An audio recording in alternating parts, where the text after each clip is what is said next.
جب بنی اسرائیل فرعون کے تسلط میں تھے، غلامی میں تھے، ان پر ظلم و ستم کیا کیا ڈھائے جاتے تھے،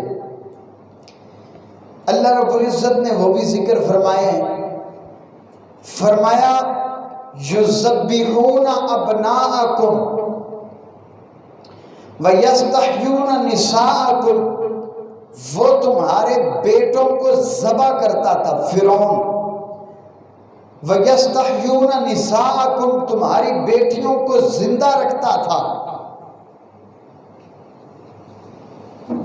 اور اللہ رب العزت نے بالآخر اِذْ نَجَّيْنَاكُمْ مِنْ آلِ فرعون، فرعون کے اس تسلط سے تمہیں آزادی عطا فرما دی۔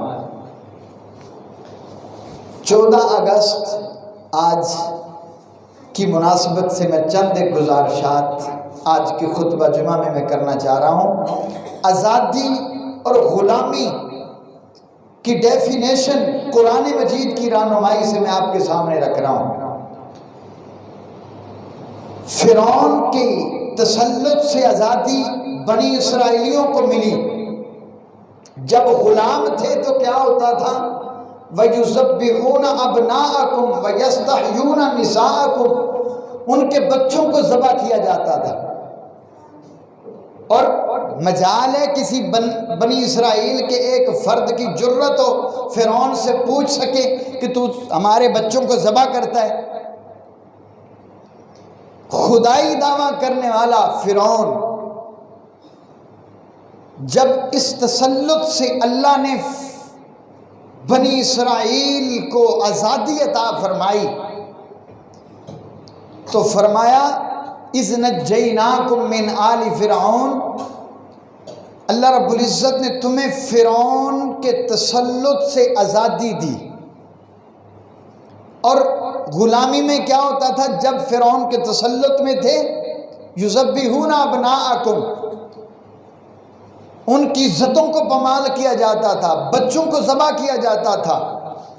تو جب آزادی ملی تو کیا ہوا؟ فرمایا انی فضلتکم علی العالمین، ہم نے تمہیں ان آزادی کے بعد فضیلت اور مرتبہ مقام عطا فرما دیا۔ آزادی کی اہمیت کو اللہ نے بھی اجاگر کیا ہے قرآن مجید میں۔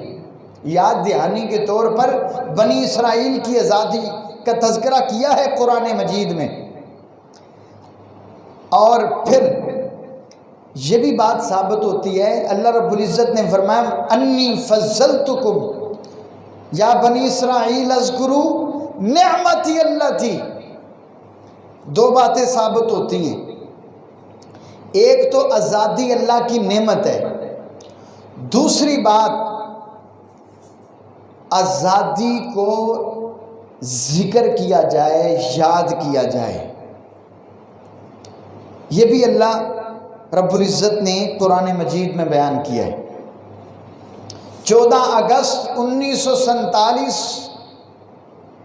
کو پاکستان کا قیام عمل میں لایا گیا۔ میں نے پاکستان کی تاریخ کے حوالے سے آج صبح، کل سے لے کر آج صبح تک میں نے ورق گردانی کی ہے اور پاکستان کی موٹی موٹی تاریخ میں آپ کے سامنے رکھنا چاہتا ہوں۔ 3 پوائنٹ میں نے آپ کے سامنے بیان کیے تھے۔ آزادی اور غلامی کا مفہوم کیا ہے؟ آزادی اللہ کی نعمت ہے، اس پر اللہ کا شکریہ ادا کرنا چاہیے۔ آزادی کا مطلب قطعاً یہ نہیں ہے کہ بندہ شریعت سے آزاد ہو جائے اور جشن آزادی کی آڑ میں بندہ شریعت کی حدود کو پامال کرے، قطعاً یہ مطلب نہیں ہے۔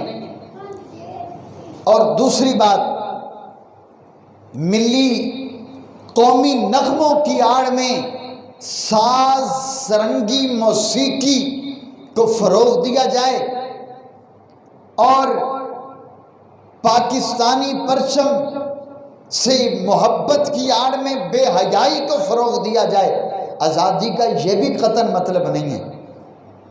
آزادی کا مطلب تو یہ ہے کہ ہم اللہ کا شکریہ ادا کریں، اللہ کے سامنے اللہ کا شکریہ ادا کریں۔